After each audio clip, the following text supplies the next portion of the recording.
Good morning, Instagram. We are going live again to have another conversation with an inspirational and creative woman. I'm going to get her on. Her name is Lauren Dickinson. Give me a moment to call her in. I'll introduce myself. I'm Dr. Neesa from Creative Feminine Rising. I am the founder. Oh, here she comes. Yay. All right. I'm the founder of Creative Feminine Rising, where the flow of your creativity empowers the rise of the sacred feminine on earth.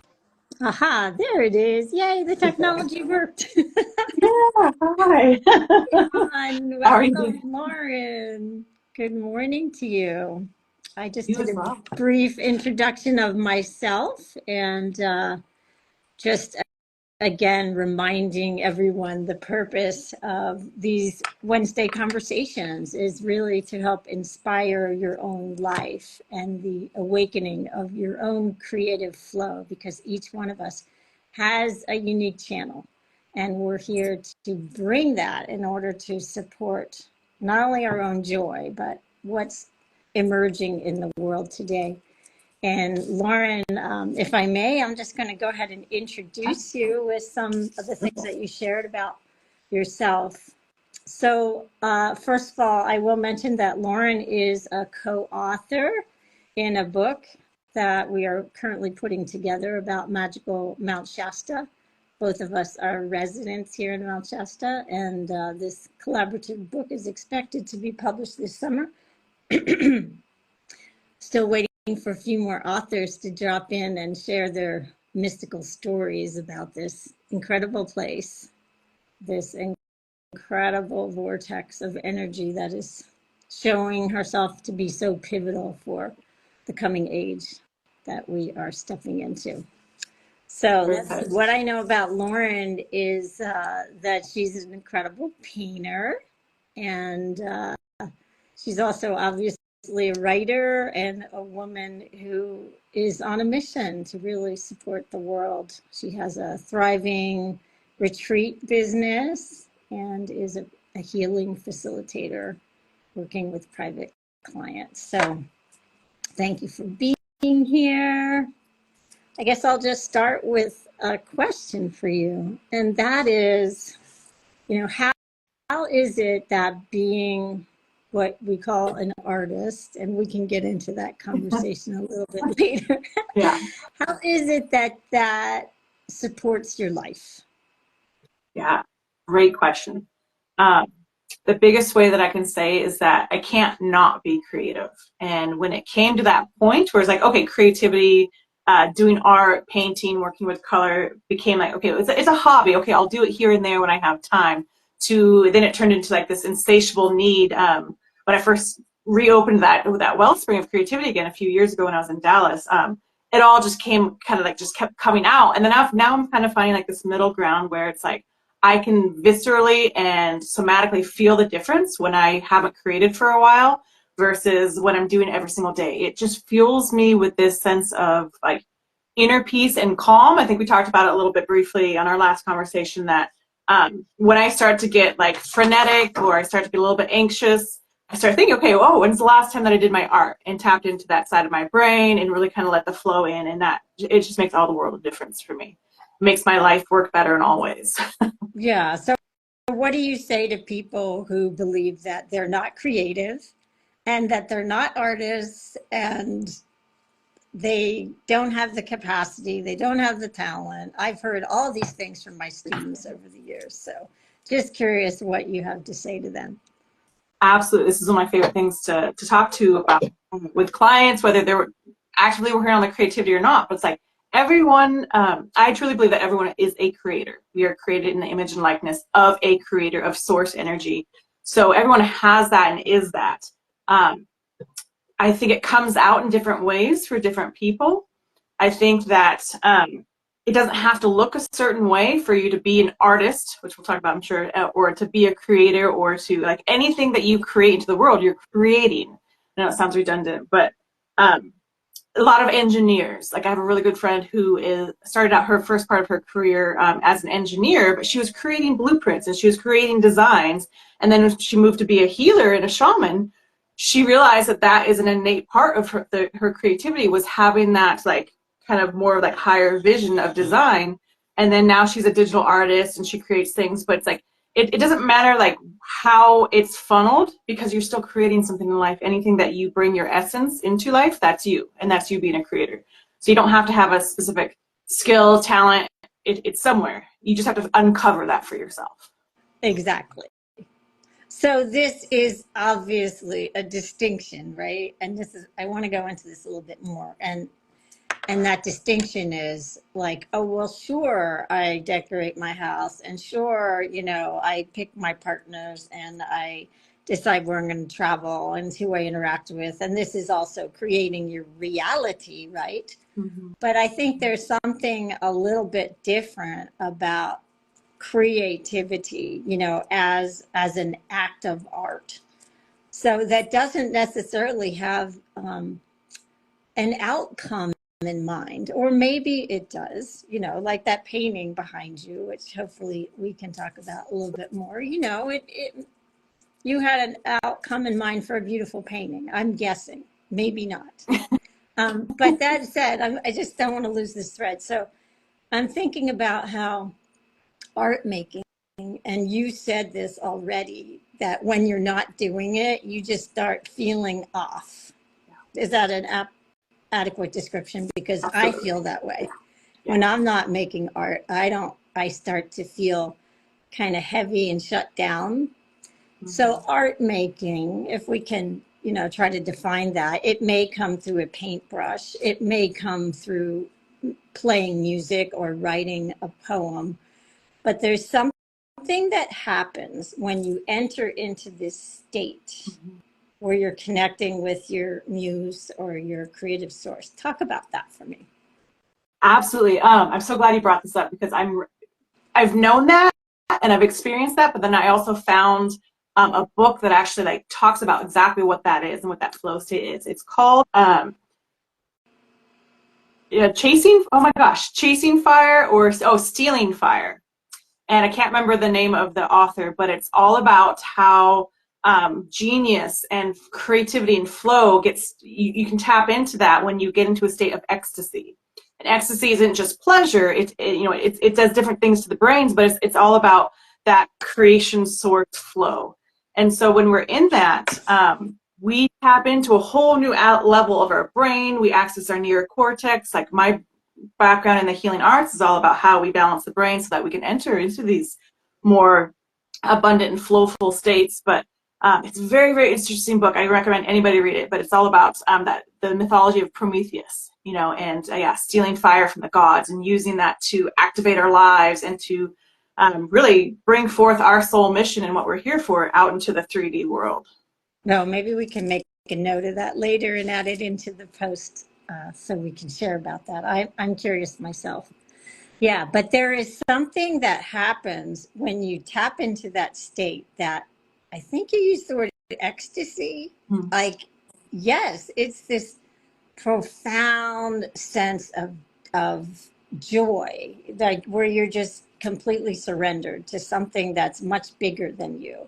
You know, Yeah. I've experienced it in music circles. I've experienced it when I'm with a paintbrush, and painting isn't always like that. You know, it can feel a little laborious, but part of the surrender, the intent really is to like fall into that state where you are being painted.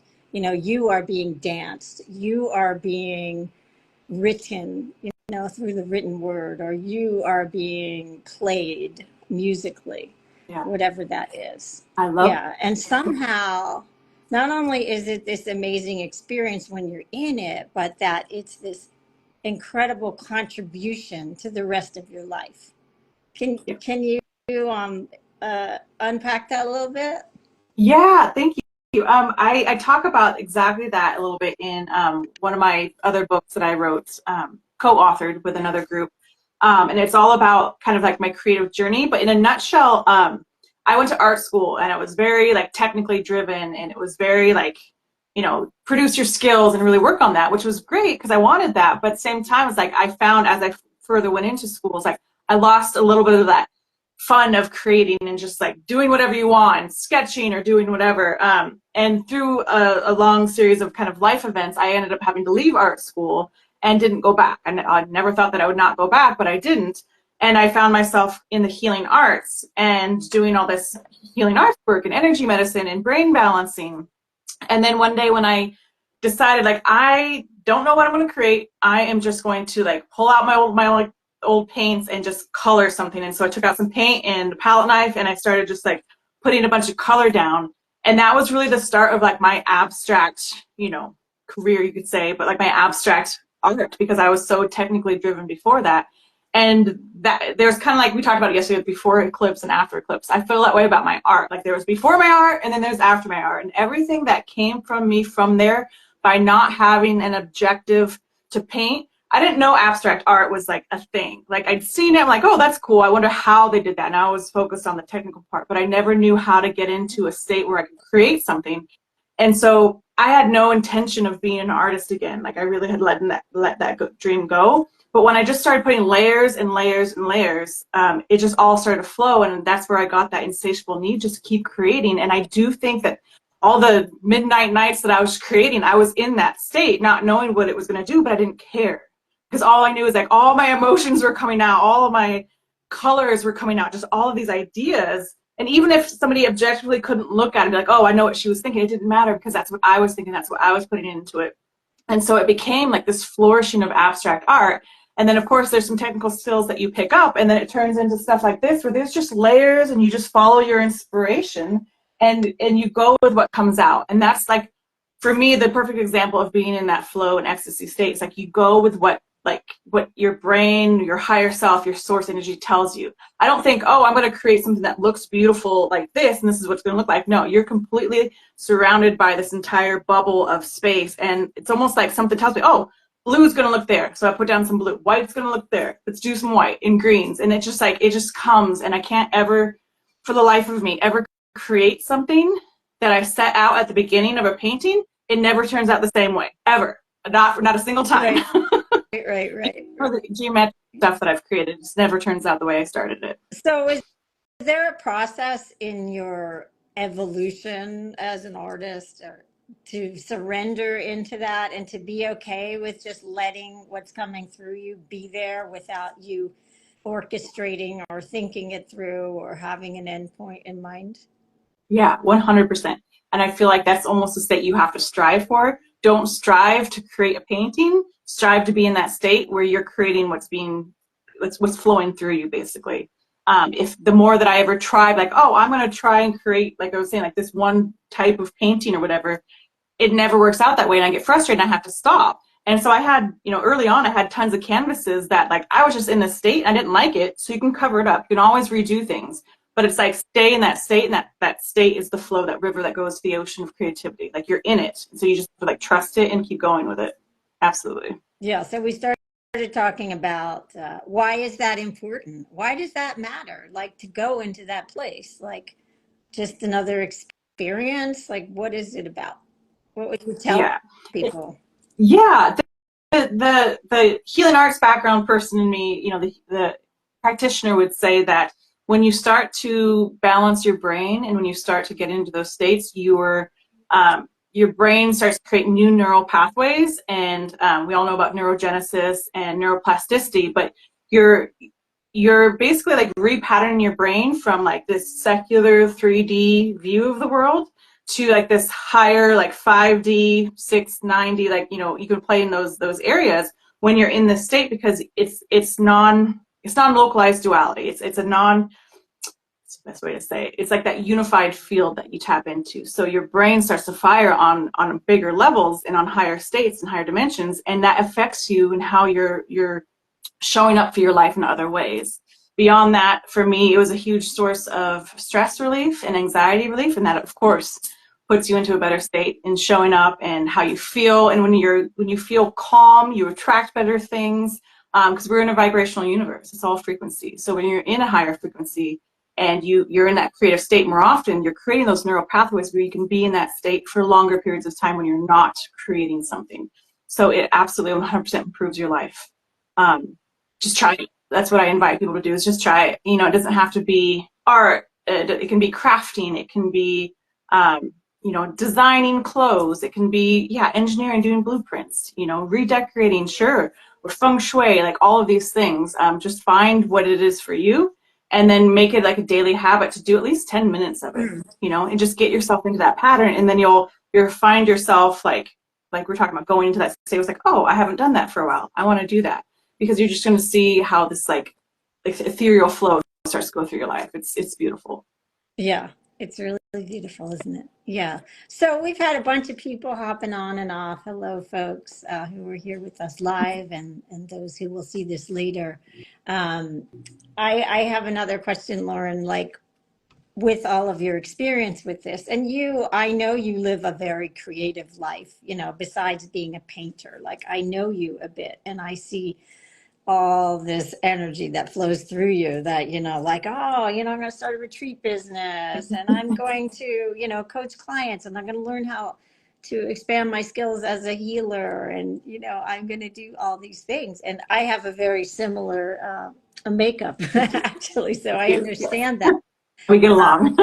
But, you know, for people who haven't really developed that trust in, you know, stepping into these states and being able to feel like they can do it, if you will, you know, how do you have like some techniques or ways that you enter out of 3D and into this other reality? That's a good question, because I would say to that when I first started, I didn't have any trust in that. I didn't even know what it was, you know. And so again, it's even if you can't trust yourself of being in that state, trust that it exists, and trust in your ability that you're going to tap into it at some point. And as soon as you start attempting to, you will eventually, like, even if it takes like a few hours at a time, or even if it takes a few days, you know, in a row of creating something, you're going to tap into that, because you're going to start to feel what it feels like to just put something out there. And that could be, I rely a lot on recommending The Artist's Path, or the Artist's Way by Julie Cameron. Right. That's a way to tap into our innate creativity. She has this exercise called the morning pages that I've done off and on in my life, and every single time it really, really works. Is where when you first wake up, you have your journal next to you, and you just do like a constant stream of consciousness. You don't filter, you don't think. Your brain is not like fully on yet, so whatever comes out, you just want to write it down. Yeah, That's I did that myself a long time ago. Yeah, it's a pretty neat process. yeah, that starts to open up the tap in it's like a faucet. Creativity, you're never completely disconnected from it. It is like a faucet, and the different things that you can do to make it flow more or less. That's a great one. Meditation, if you have even just like 5 minutes a day, just to relax, go into that alpha state, that starts to help rewire your brains. I just had a long podcast episode the other day with one of my retreat facilitators. We're doing a meditation retreat actually here in Mount Shasta. He talks about that and how meditation can help transform your life in these different ways. But again, it all goes back to the brain. And we talked about similar things in the ecstasy state, but it's like you can call it one thing or another, but it's still the same like flow state and source of creation. Also, I'd recommend getting into your body. You know, that sounds weird, like, oh, creativity's up here. It's not. It's within you. And the more access you have to like somatic releases, like do some body work, whether that's just like conscious, like, you know, yoga, Pilates, Tai Chi is really wonderful for doing the brain. A friend of mine does what's called Edu. And anytime that you cross the body over the spine, like you leave your hips level and you cross over, that starts to repattern your brain. And anything that you can do in your body to bring the energy up into your brain and then all the way through your chakra system, that really helps. But really just try, I mean, it's hard to say trust yourself. And I didn't trust myself, but I trusted the feeling. So if you can't trust that state yet, trust the feeling, because that feeling is going to lead you to that state. That's a good way to say it. Yeah, that's pretty cool. That's great. I love that. So, you know, my tagline is creative feminine rising. And so for me, and I'm going to ask you to adjust this, but I see a huge relationship between the feminine and creativity. And the rising part that I speak to is my understanding that, the feminine nature, or that has been compromised, shall we say, in a word, in our world for so long, is rising and needs to continue to rise in order for us to make this huge leap into a new earth. So how do you address, relationship between the feminine and creativity? What would you say to that? Absolutely. Without getting too woo-woo, Yeah, I be as woo believe, as you yeah, want. It's fine with I don't me. know, yeah, I don't know if my audience knows me as this, but I don't really care anymore. I think that, women, of course, we're physical creators. We birth, we give childbirth, but I think it's so much more than just the ability to carry that life. Like, our womb is a source of creation itself. It's it's a miracle of life that we can do that, and how this life starts, and then we gestate that. But it's like any ideas that we have, any dog wants to say, any ideas that we have, any like the creativity that we really birth does come from those lower chakras in that womb space. And I think that as we heal collectively as women, like that, womb has a lot of connotations in the secular world, but the womb space is that creation space, and it's in itself is like a mesa, like a shaman's mesa. So it has all the elements, and as you go through each of them, that energy heals, and then also can start to rise up through the chakra system itself, and that is a huge healing process. It's a little bit beyond even just the Kundalini experience that a lot of energy workers talk about. A lot of people know about that already, but I do truly think that we are, as women, here to create not just life, but life in all forms.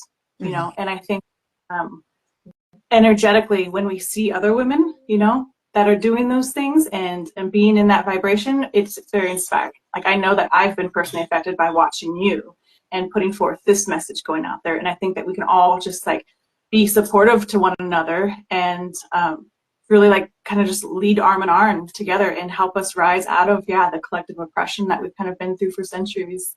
Yeah.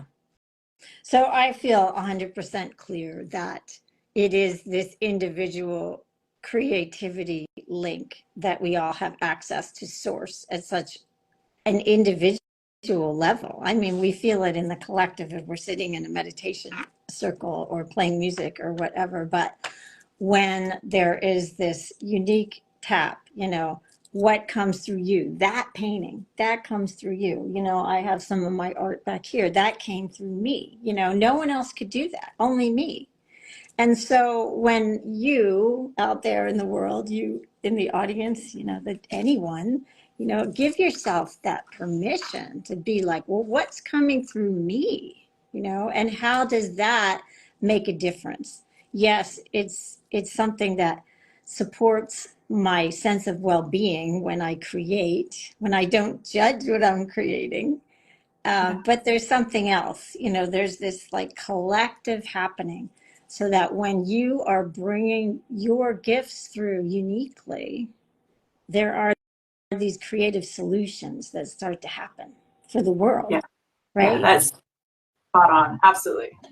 Everyone has their unique message, and it's about calling your soul forth and removing any blockages to your soul expressing itself in whatever way that it needs to, which is that creative process. It is that creativity. And it's all going to be different for each person. And Absolutely.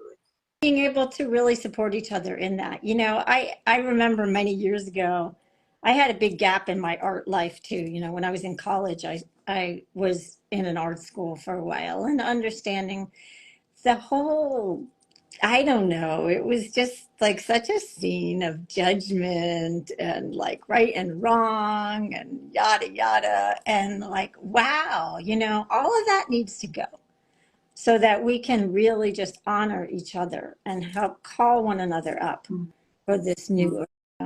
I feel like that's the mark of your true artistry, is that we don't have to be graduate, like, in the secular world right now, as an artist in the professional world, like a lot of people look down on people who didn't finish school or don't have like their degrees and all this and that, but that's not what being an artist is. A lot of artists like go against that societal norms or the expectations, and I just think that that's a mark of your artistry, that like you were about the art and the art making, and not all this other pretense about it.